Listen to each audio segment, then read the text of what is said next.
بسم اللہ الرحمن الرحیم۔ السلام علیکم ورحمۃ اللہ وبرکاتہ۔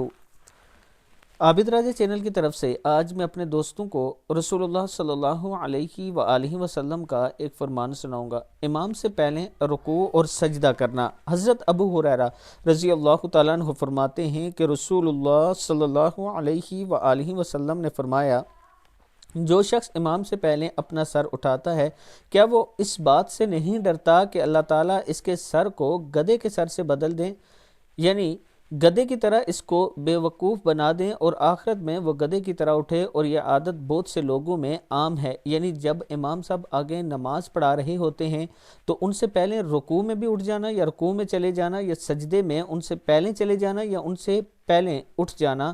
اس کے لیے یہ حدیث مبارک ہے اور اس سے منع فرمایا گیا ہے۔ اللہ تعالی ہم سب کو معاف فرمائے اور اللہ تعالی ہمیں صحیح طریقے سے نماز ادا کرنے کی توفیق دے۔ السلام علیکم ورحمۃ اللہ وبرکاتہ۔